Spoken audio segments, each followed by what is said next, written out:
देखिए जरा ध्यान से,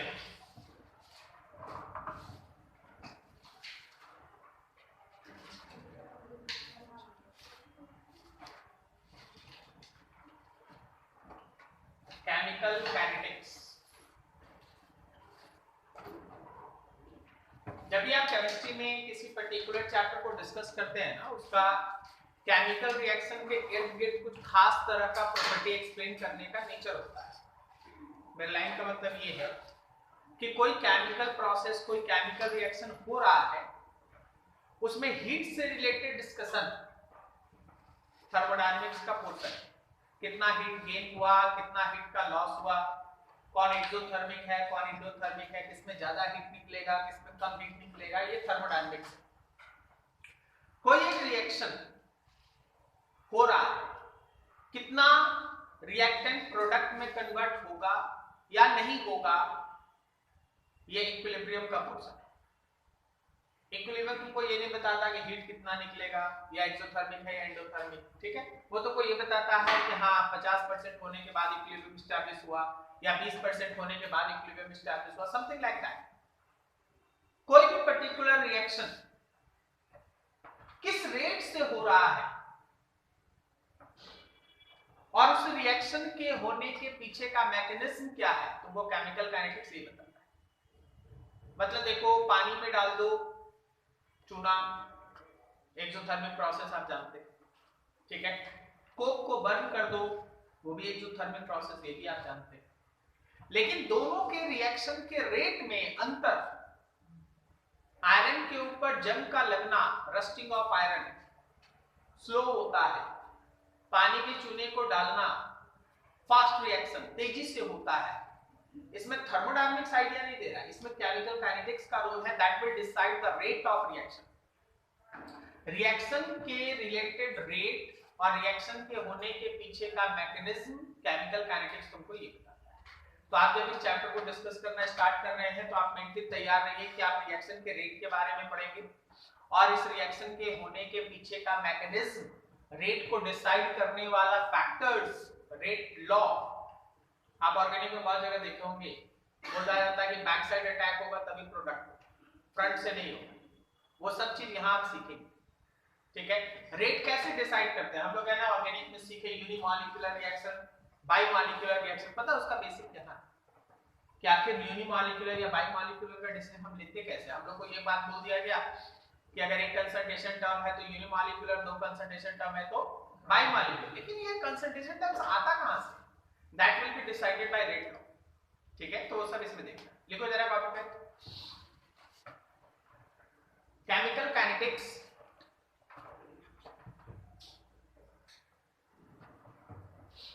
is discussion about, chemical kinetics is discussion about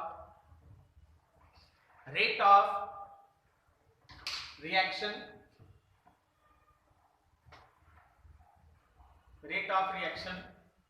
and mechanism for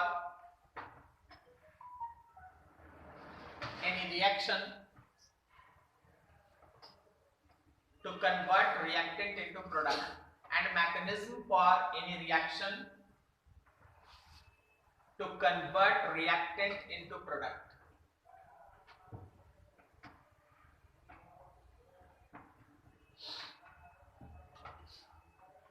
ठीक है। तो सबसे पहले हम लोग सीखेंगे रेट के बारे में। Rate of reaction, rate of reaction is nothing else but simply the rate of conversion of reactant into product।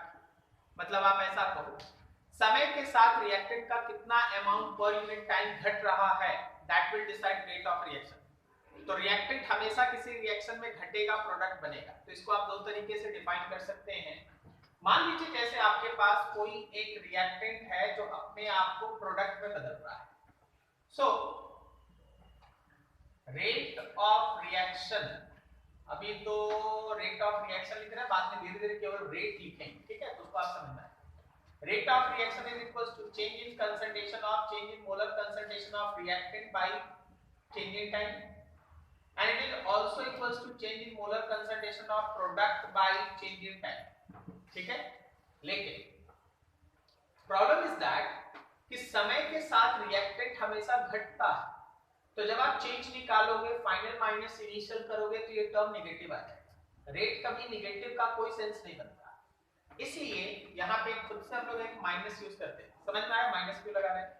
तो इन शॉर्ट आप ऐसे याद रखोगे कि rate of any chemical reaction is negative of change in concentration of reactant by time, जिसमें तुम चाहो तो ऐसे भी लिख सकते हो final concentration of reactant minus initial concentration of reactant and all divided by final time minus initial time। और अगर आप प्रोडक्ट के बेसिस पे रेट ऑफ रिएक्शन लिखना चाहते हो तो simply you can use that del P by del T, मतलब final concentration of product minus initial concentration of product divided by time final minus time initial, time final minus time initial. समझ में आ रहा है? ठीक है। जब भी आप रिएक्टेंट का कंसंट्रेशन लेंगे खुद से ही मेंटली तैयार हो कि समय के साथ वो घटता है। अगर वो घटेगा तो छोटे में से बड़े को माइनस करोगे तो माइनस आ जाएगा। रेट को ओवरऑल प्लस रखना है, इसलिए खुद से एक माइनस साइन लगाना है। रिएक्टेंट के टर्म में जब इक्वेशन को लिखो तो माइनस साइन यूज होगा, प्रोडक्ट में माइनस साइन यूज होगा। अगर आप डिफरेंशियल चेंज लेते हैं, मतलब टाइम काफी छोटा है, for very short interval of time at any particular instant। देखिए जैसे आप फिजिक्स में एवरेज और इंस्टेंटेनियस का कॉन्सेप्ट समझते हैं, केमिस्ट्री में भी जो आप अभी केमिकल काइनेटिक्स पढ़ रहे हैं वहां भी एवरेज और इंस्टेंटेनियस का ही कॉन्सेप्ट चल रहा है।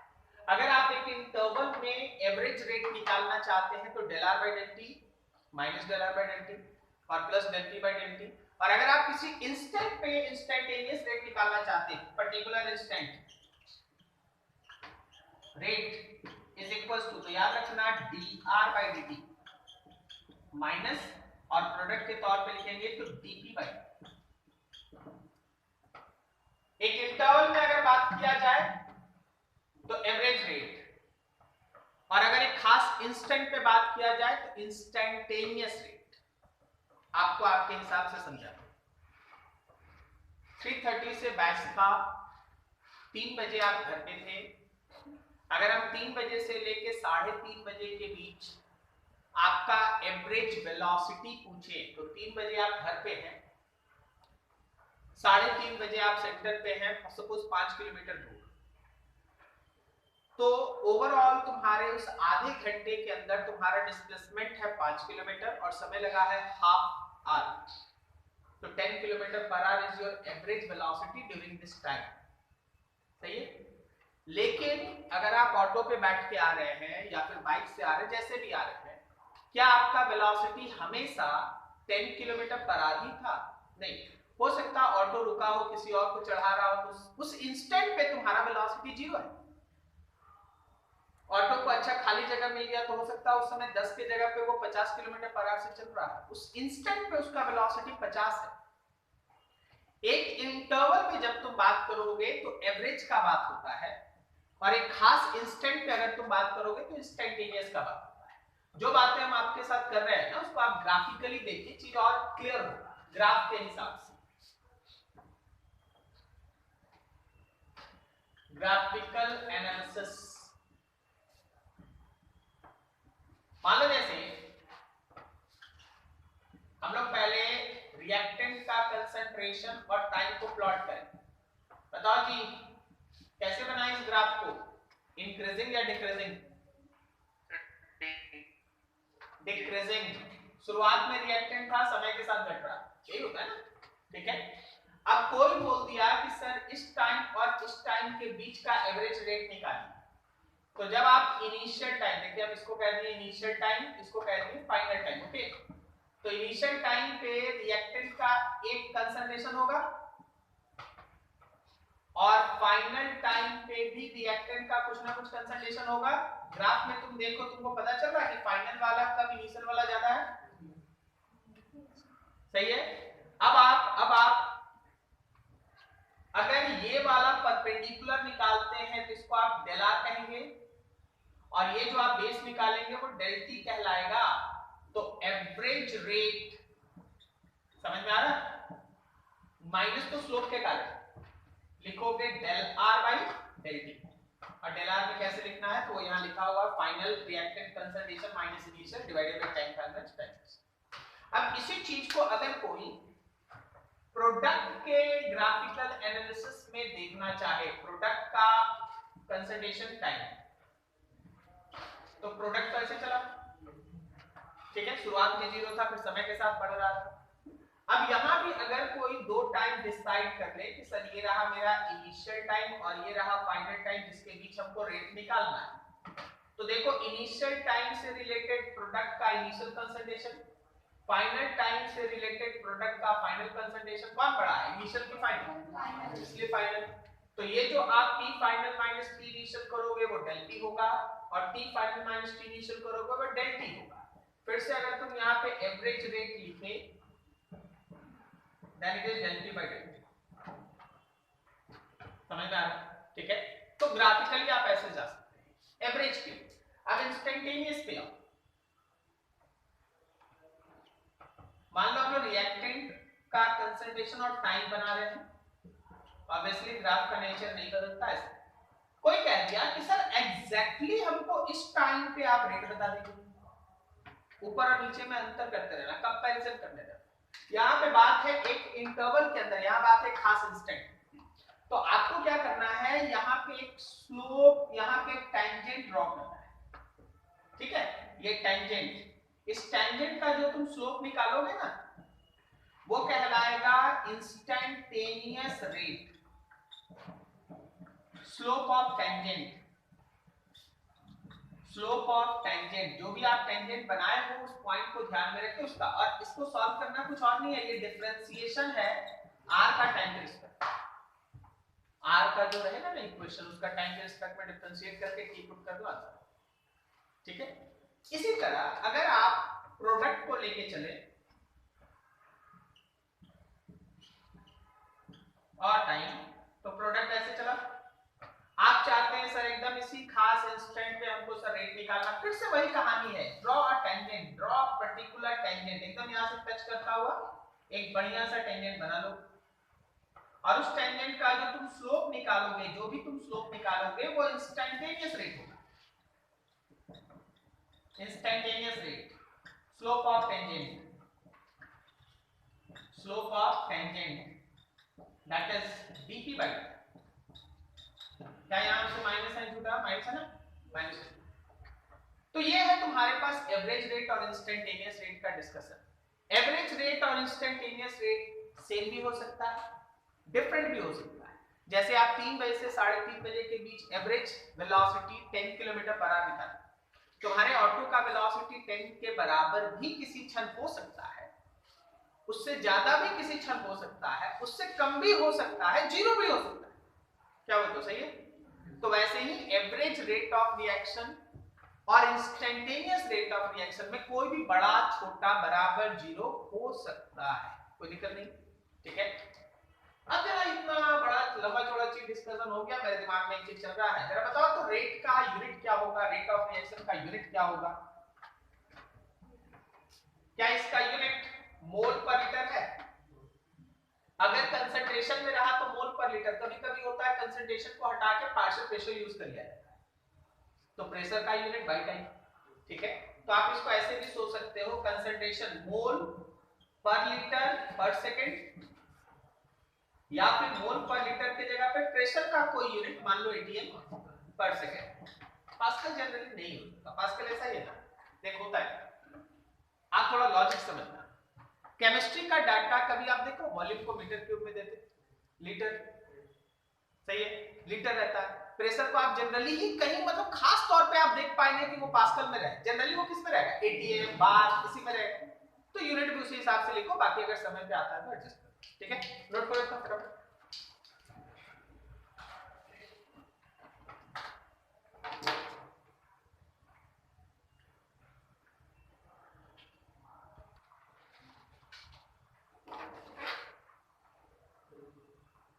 देखिए आगे हम लोग जो देखने जा रहे हैं वो है rate of reaction for any balanced chemical reaction. कोई एक बैलेंस्ड केमिकल रिएक्शन दिया है, उसके रेट पे आप डिस्कशन कैसे करें।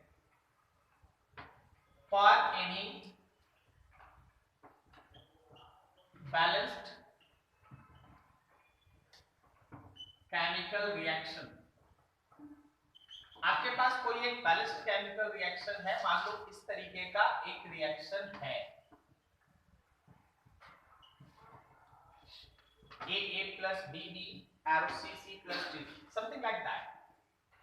अगर आप इस पर्टिकुलर रिएक्शन में कोफिशिएंट्स को देख के आप डिसाइड करना चाहते हैं rate of reaction, then always remember rate is equals to minus change in concentration of A by del T, and that is same as minus change in concentration of B by del T, and that is same as plus change in concentration of C by del T, and that is same as plus change in concentration of D by del T। Plus लगा है product के लिए और minus लगा है reactant के लिए, पहला चीज।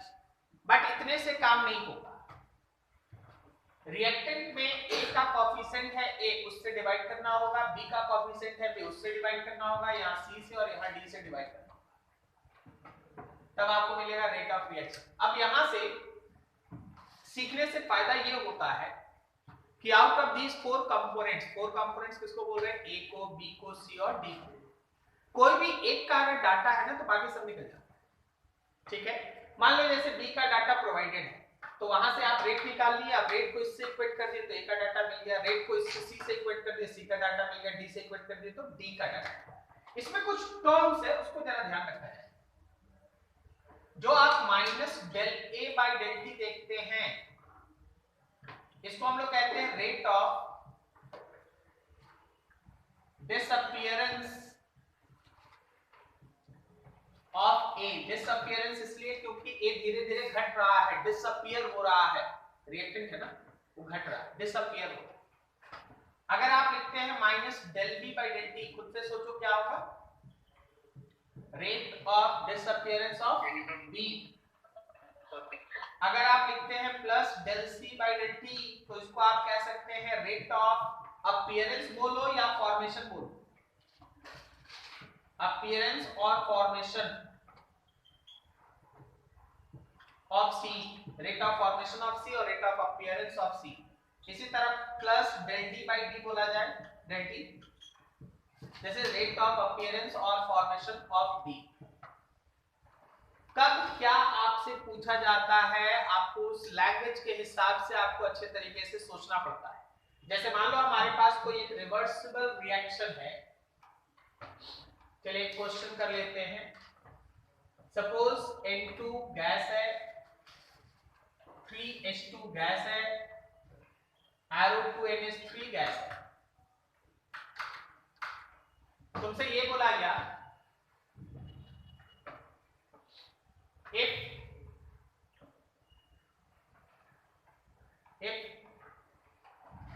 concentration of H2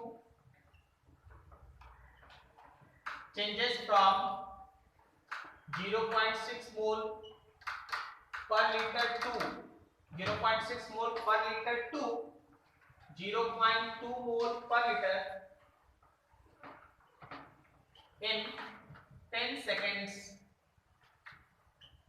then find देखिए हम बीच में छोड़ देंगे, आपको बनाना पड़ेगा, सो बी केयरफुल।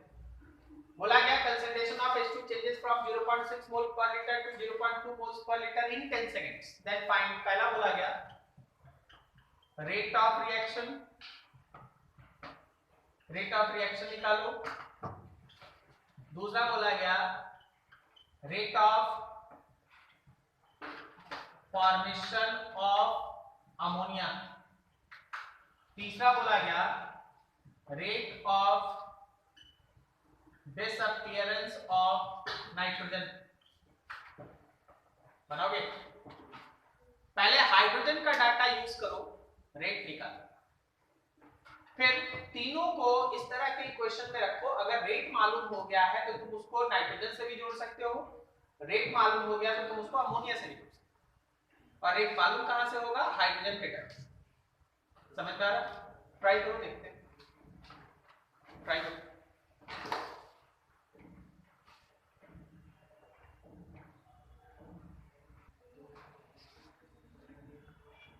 चलो देखो जरा इसका सॉल्यूशन। सबसे पहले आप रिएक्शन के रेट को लिखें, जरा देखिएगा। हाइड्रोजन के टर्म में लिखना चाहते हैं क्योंकि हाइड्रोजन का डाटा है, या चलो सबको एक साथ लिखें। क्या आप लिख सकते हैं माइनस डेल N2 का कंसंट्रेशन बाय 1 डेल T। क्या लिख सकते हैं माइनस डेल H2 का कंसंट्रेशन बाय 3 डेल T। और क्या आप लिख सकते हैं प्लस डेल NH3 का कंसंट्रेशन बाय 2 डेल T। सही है ना कोएफिशिएंट सबका। अब आप देखो क्वेश्चन का पहला हिस्सा अगर आपको सॉल्व करना है तो आप लिखे रेट और हाइड्रोजन का डाटा यूज करें। माइनस फाइनल कंसंट्रेशन कितना 0.2, इनिशियल कितना 0.6, या 3 भूल नहीं सकते हैं, टाइम लगा 10 सेकेंड। तो ऊपर आ गया 0.4 और नीचे आ गया 3 into 10, so it is 0.04 by 3। इतना लिख दो ना मोल पर लीटर पर सेकेंड। सॉल्व करना है, आगे सॉल्व कर लीजिए, ठीक है। ये 8 तो नहीं आएगा ना, अगर आएगा भी तो 0.13 0.133 अप्रॉक्स 0.0133, सही ना, मोल पर लीटर पर सेकेंड। चलो पहला हो, अब आ जाओ सेकेंड पे। सेकेंड वाले में हमको rate of formation of ammonia लेना है, तो रेट और अमोनिया को आमने सामने कर दो। क्या लिखते हैं, rate is equals to del ammonia by 2 del T.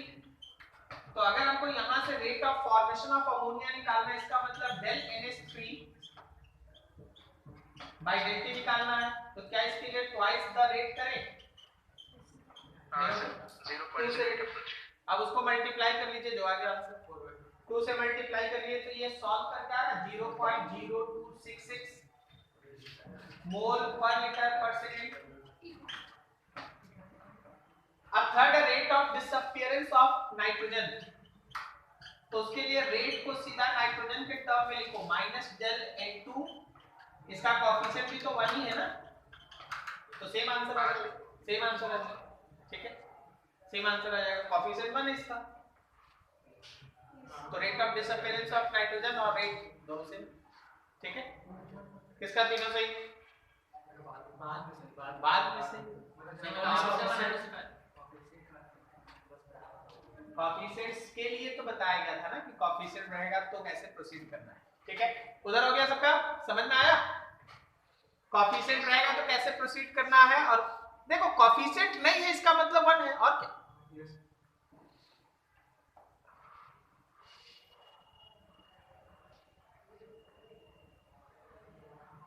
चलो एक चीज पूछते हैं, लॉजिक। अब 2 से इनटू क्यों किए, डिवाइड कर करना आपको निकालना क्या, बोलो, थोड़ा बात करोगे तो क्लियर रहेगा। मतलब डेल टी के नहीं, आप इक्वेशन में मत जाइए ना, आप बोलिए निकालना क्या, रेट ऑफ फॉर्मेशन ऑफ किसका किसका NH3 अमोनिया। इसका मतलब rate of formation of ammonia निकालने का मतलब है ये निकालना है, ये निकालना है। तो अब देखो रेट और अमोनिया का ये रिलेशन है, तो इतना निकालने के लिए आप उस इसको मल्टीप्लाई करेंगे।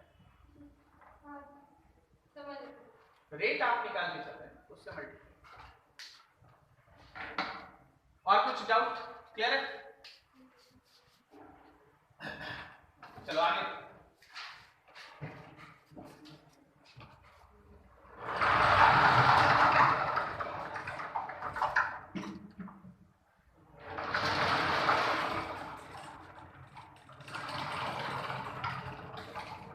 देखिए इसके आगे का जो डिस्कशन है, इसके आगे का जो डिस्कशन है वहां से एक्चुअल मजा आने लगता है केमिकल काइनेटिक्स का, ठीक है।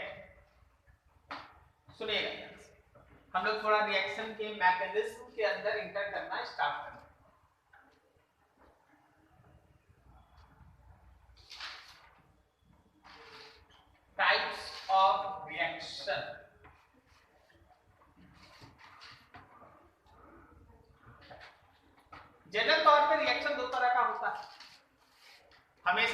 ना रिएक्शन दो ही तरह का होता है, थर्मोडायनेमिक्स में भी दो तरह का होता है, एक्सोथर्मिक एक्सोथर्मिक, इक्विलिब्रियम में भी दो तरह का होता है, रिवर्सिबल इरिवर्सिबल।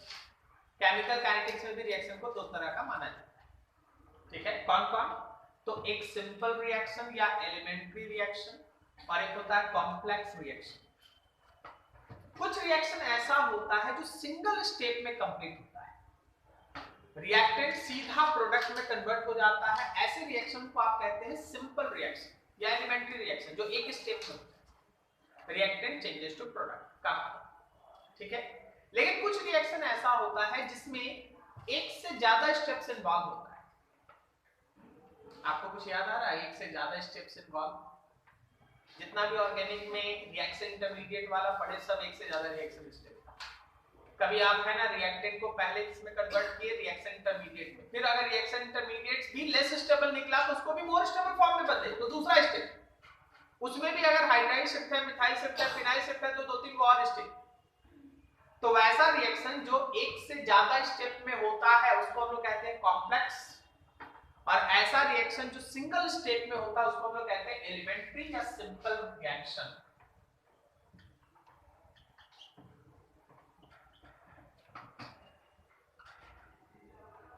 सिंपल रिएक्शन या एलिमेंट्री रिएक्शन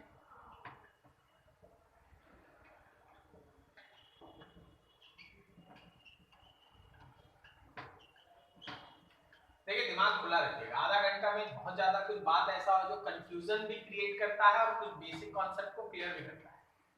अगला है कॉम्प्लेक्स, जहां नहीं समझ में आएगा वही बात करना, इन्हें की कहानी पूरा खत्म हुआ तो समझे नहीं।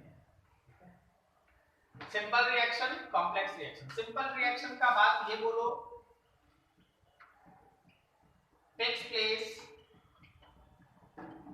इन वन स्टेप, एक स्टेप में होगा। This will takes place in number of steps, एक स्टेप में होगा, एक से ज्यादा स्टेप में होगा, ठीक है। अब आ जाओ, कोई भी अगर रिएक्शन हो रहा है, कोई भी अगर रिएक्शन हो रहा है तो रिएक्टेंट का प्रोडक्ट में कन्वर्ट होना रेट ऑफ रिएक्शन कहलाता है। Rate of reaction is directly proportional to molar concentration of reactants, each raised to the power equals to पहले कभी पढ़ाई करके रखा है, याद है? each raised to the power equals to stoichiometric coefficient, या केमिकल काइनेटिक, केमिकल इक्विलिब्रियम में पढ़े हैं लॉ ऑफ मास एक्शन, ठीक है। Law of mass action, each raised to the power equals to stoichiometric coefficient। अधूरा ज्ञान है ये। अगर आपके पास कोई सिंपल रिएक्शन है तो सिंपल रिएक्शन मान लीजिए जैसे AA प्लस BB है और ये चेंज किया है CC में, तो इसका अगर आप रेट लिखते हैं तो rate will be proportional with concentration of reactant each raised to the power equals to its stoichiometric coefficient.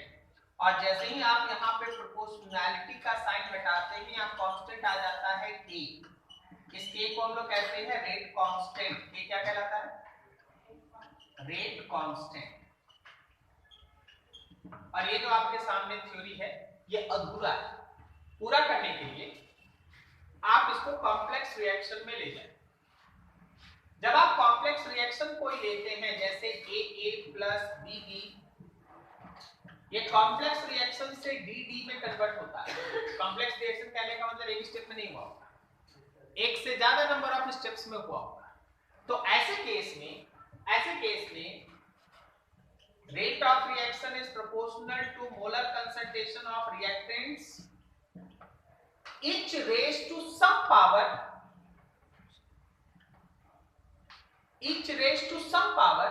which may or may not be equal to stoichiometric coefficient, each raised to some power which may or may not be equals to stoichiometric coefficient, and that power are called order of reaction.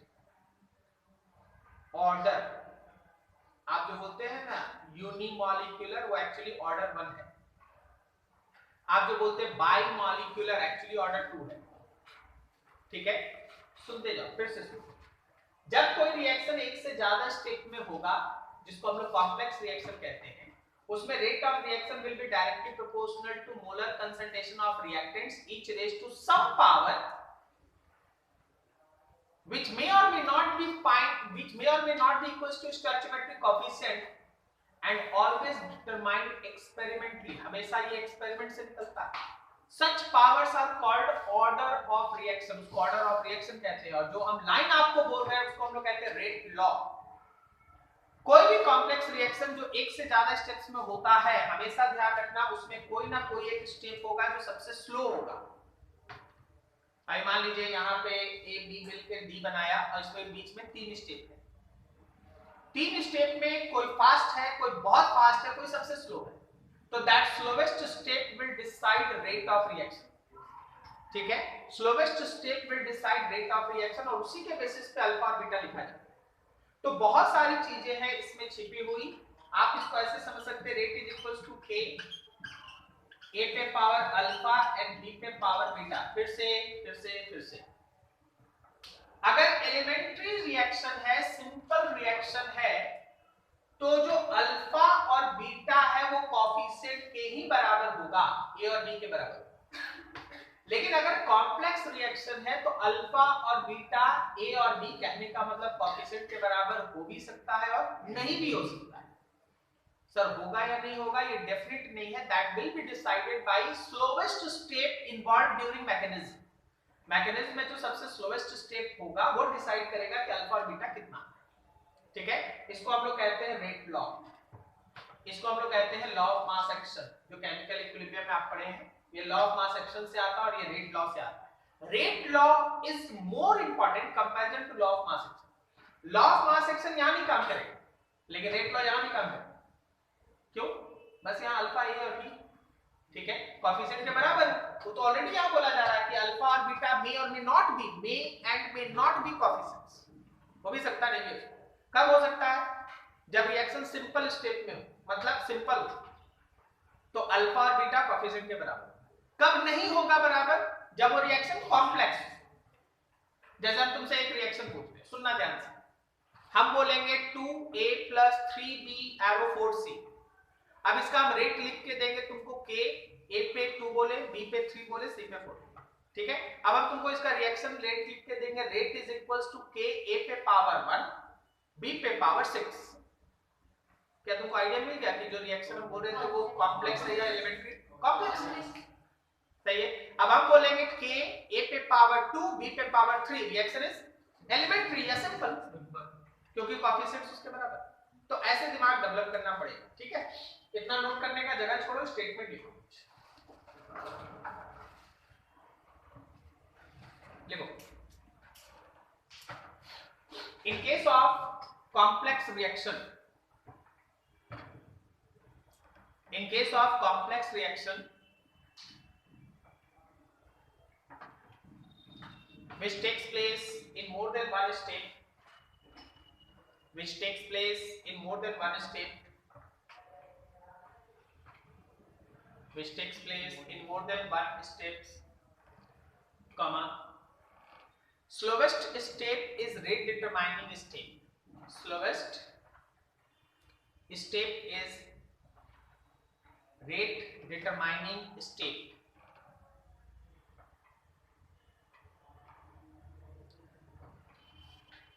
First off, the slowest step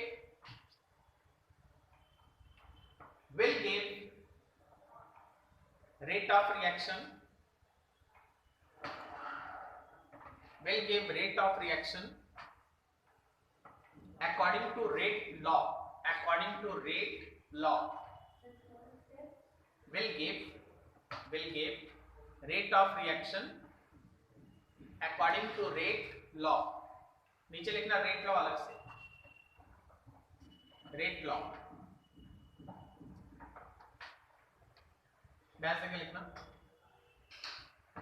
during any balanced chemical reaction, during any balanced chemical reaction, comma, rate of reaction is directly proportional to rate of reaction is directly proportional to comma rate of reaction is directly proportional to product of molar concentration of reactants, product of molar concentration of reactants, each raised to some power, each raised to some power, which can be found experimentally, each raised to some power which can be found experimentally,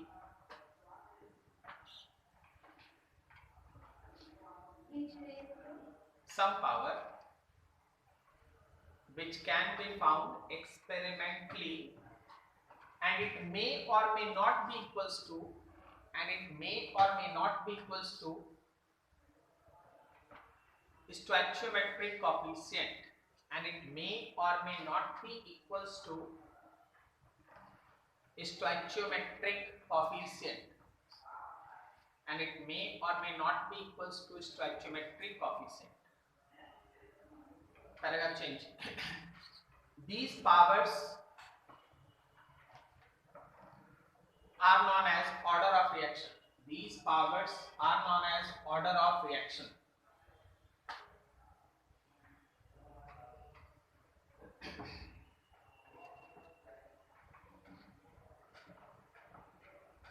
ध्यान से देखिए.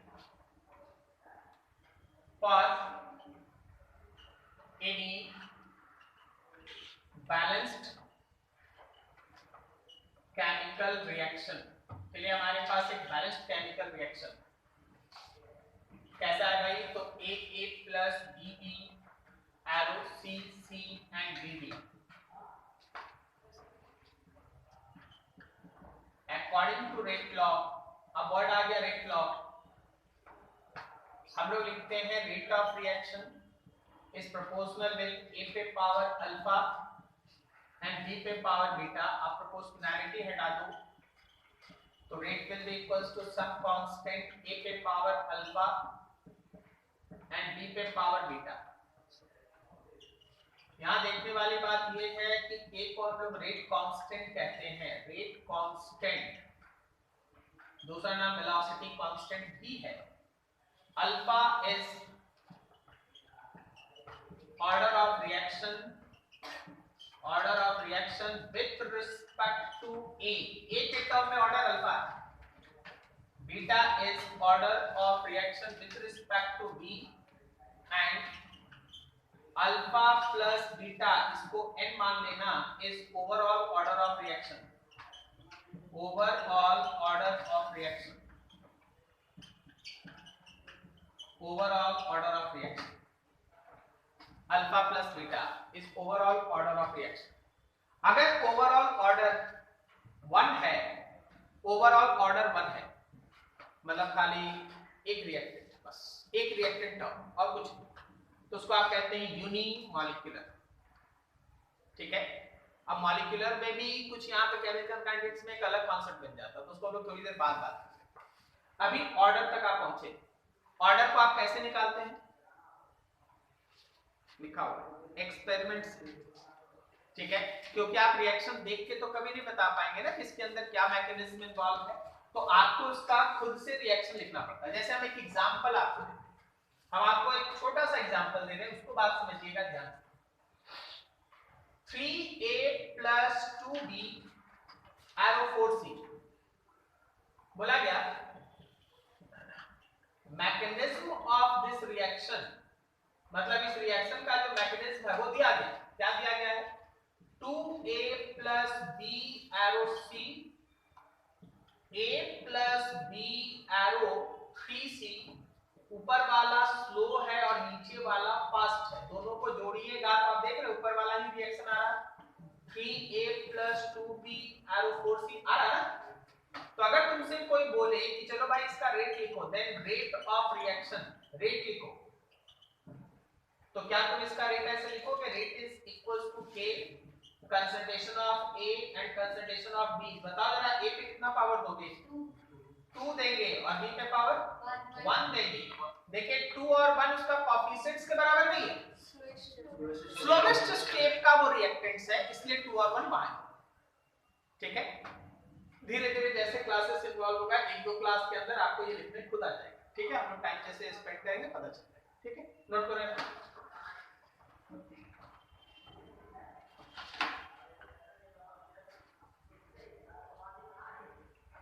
Complete होते रहेगा, पाप पुण्य में ना जुड़ते रहेगा, ये बैलेंस रहेगा। concept of unit of rate constant। Rate constant का यूनिट देखिए, आप कभी कभी मिसरीड कर देते हैं।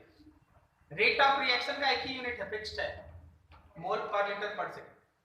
ठीक है, रेट ऑफ रिएक्शन का। हम लोग अभी किसका बात कर रहे हैं? रेट कांस्टेंट का, के का बात। तो मान लो जैसे हमारे पास for any nth order reaction,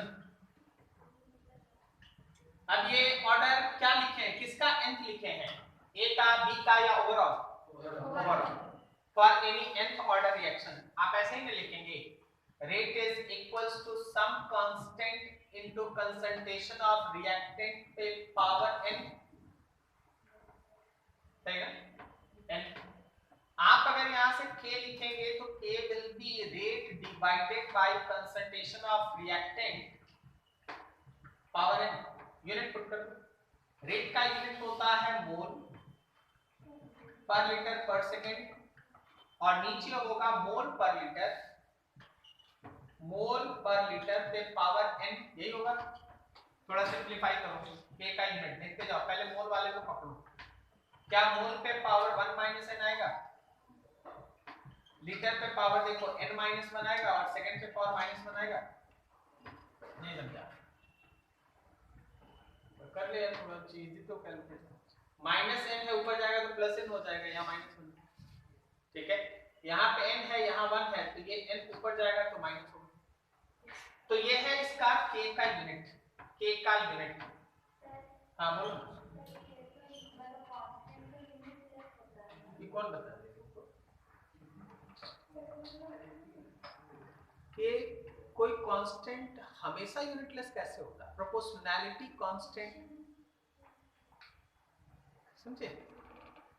अच्छा, आप कैपिटल जी सुने, उसका यूनिट है ग्रेविटेशनल कांस्टेंट। ठीक है, विस्कोसिटी इज अ यूनिट, उसका यूनिट है। तो k मोल 1 माइनस n लीटर पे पावर n माइनस 1 दिस। अब यहां देखो, for first order reaction, first order से भी पहले जीरो ऑर्डर के बारे में, फॉर जीरो ऑर्डर रिएक्शन। अच्छा, zero order reaction very interesting है। n की जगह पे जीरो पुट कर दूं, देखो तो k का यूनिट क्या आ रहा है, क्या ये मोल पर लीटर पर सेकंड आएगा, रेट के बराबर? यस।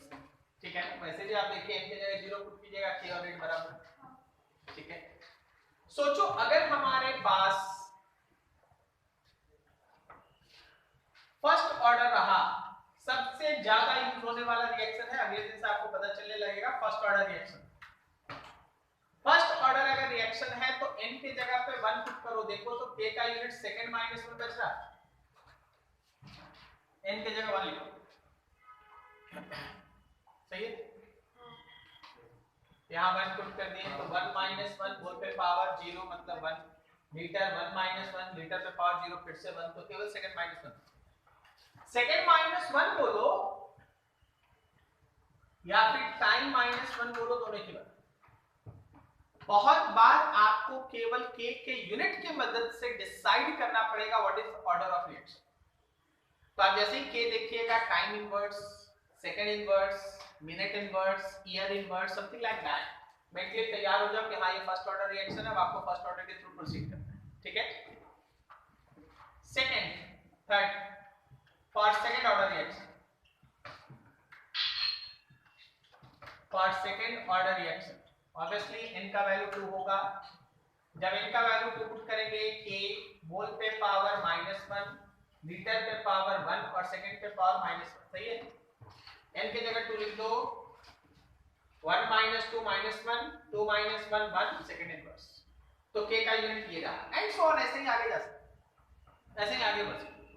कम से कम इतना हर किसी के दिमाग में होना चाहिए, जीरो ऑर्डर रिएक्शन के लिए k का वैल्यू मोल पर लीटर पर सेकंड है, रेट के बराबर। फर्स्ट ऑर्डर के लिए टाइम का इनवर्स है, सेकंड ऑर्डर के लिए mole inverse litre second inverse है। यूनिट देख के डिसाइड करना पड़ेगा ऑर्डर, ठीक है। अब इन सब में एक एक मीनिंग समझो। जीरो ऑर्डर रिएक्शन आखिर किसको कहते हैं? अच्छा, जीरो ऑर्डर रिएक्शन का मतलब एक का वैल्यू जीरो है, इसका मतलब है कि rate is equals to constant, correct. कुछ रिएक्शंस ऐसा होता है जिसपे कंसंट्रेशन में होने वाले चेंज का कोई इफेक्ट नहीं पड़ता। Best example photosynthesis.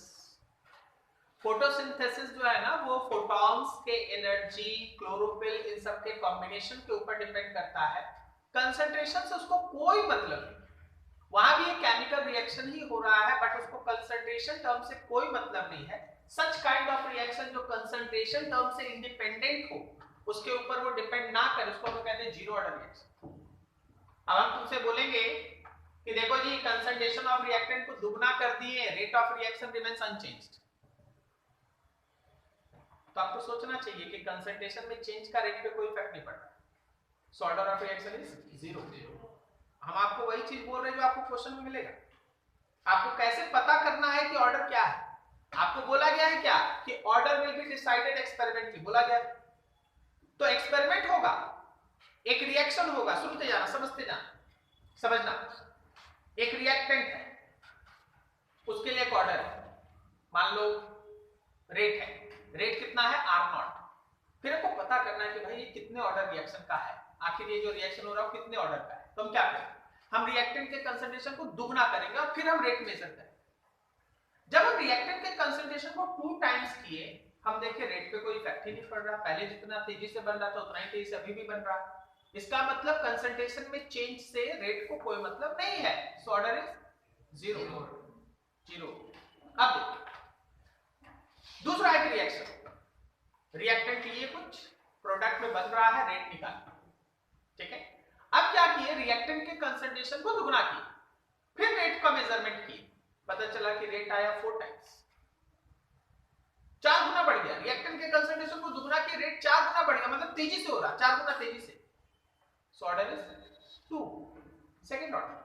तभी ना आप कंसंट्रेशन टर्म पे पावर 2 डालिएगा तो 2 का स्क्वायर करेंगे 4 बार आ जाएगा।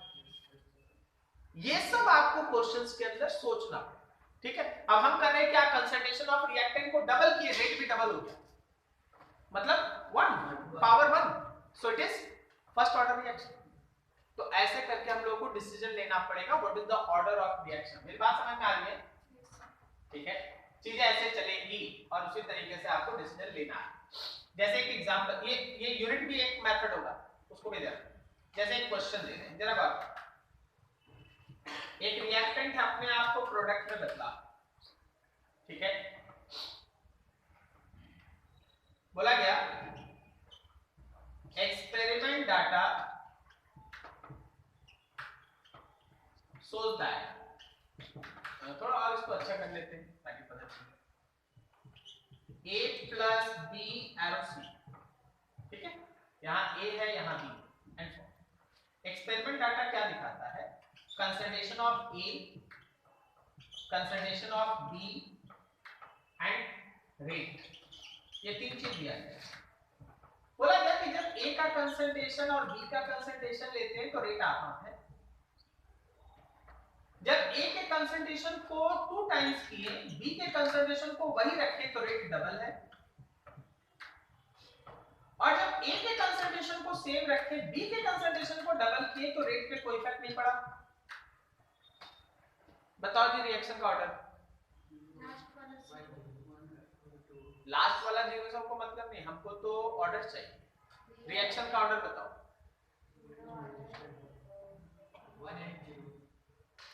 1 वही बोल रहे 1, तो रिएक्शन का ऑर्डर तो 1 है ना, एकदम सही पकड़ा। ए को डबल किए तो रिएक्शन का रेट डबल हो गया, मतलब ए के रिस्पेक्ट में फर्स्ट ऑर्डर, पूरा लाइन समझो, ए के रिस्पेक्ट में कैसा फर्स्ट ऑर्डर। बी के कंसंट्रेशन को दुगना किए रेट पे कोई इफेक्ट नहीं पड़ा, मतलब बी के रिस्पेक्ट में जीरो ऑर्डर। समझ में आ रहा है? ठीक है, तो आप इसको बनाएंगे कैसे? हम तो आपके सामने एकदम इजी गोइंग अभी तुरंत बात की, ऐसे हो गया। देखो इस तरह के क्वेश्चन को बनाते कैसे, आपको लिखना होगा rate is equals to constant a पे पावर अल्फा एंड b पे पावर बीटा। ओके, a पे पावर अल्फा एंड b पे पावर बीटा। आप आंसर ले आए हैं, वेल एंड गुड, सबसे सही है, कोई दिक्कत नहीं, लेकिन बनाएंगे कैसे?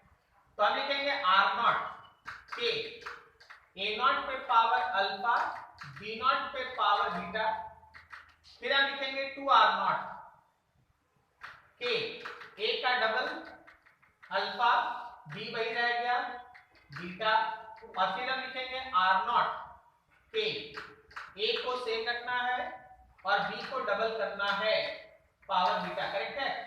एनसीईआरटी में तुमको 3 से 4 क्वेश्चन ऐसा मिलेगा, सो बी केयरफुल, काम स्टार्ट है, न्यूमेरिकल स्टार्ट है, बड़ा कोर्स। हाँ, वहां पे रहेगा न्यूमेरिकल डाटा रहेगा, 2 4 6 रहेगा, आपको समझना पड़ेगा। ठीक है, अब देखिए इन तीनों का आप सॉल्व कैसे करेंगे, 1 2 3, बताइए मैथमेटिकली आप इन तीनों को सॉल्व करके अल्फा बीटा कैसे निकालेंगे? अरे 1 में 2 से डिवाइड करो, डिवाइडिंग 1 by 2, 1 में 2 से डिवाइड करो, r0 by 2r0 is equals to k a0 पे पावर अल्फा b0 पे power beta by k 2a0 पे पावर अल्फा एंड b0 पे पावर बीटा। करेक्ट है? ये b वाला कट गया, k कट गया, a0 a0 कट गया, r0 r0 कट गया, तो 1 by 2 इज 1 by 2 पे पावर अल्फा होगा। तो अल्फा कितना पुट करे कि बराबर हो जाए दोनों? 1 ही लोगे ना, तभी तो बराबर है। तो यहां से implies that alpha is equals to 1। अब 1 में 3 से डिवाइड करो,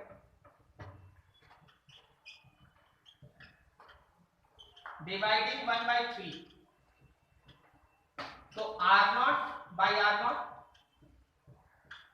के a0 पे पावर अल्फा b0 पे पावर बीटा, नीचे के a0 पे पावर अल्फा और 2 b0 पे पावर बीटा। थोड़ा दिमाग लगा लीजिए, जगह नहीं, खत्म करेंगे इसको। k कटा, ये कट गया, b0 कट गया, लेफ्ट हैंड साइड में 1 है और राइट हैंड साइड में 1 by 2 पे पावर बीटा है, तो बीटा कितना हो कि लेफ्ट हैंड साइड में 1 के बराबर आ जाए? 0। 1 by 2 पे पावर 0 डालने से 1 होगा, तो यहां से आपको पता चल गया कि बीटा है 0। देखिए कुछ आंसर तो आपको देख के ही पता चलेगा, वो आपको अगर अच्छा कांसेप्ट क्लियर होने लगे तो यहां से देख के पता, कुछ होगा जो टिपिकल कैलकुलेशन ले आएगा, तो उसके लिए मेथड आपके साथ। ठीक है, नोट करो।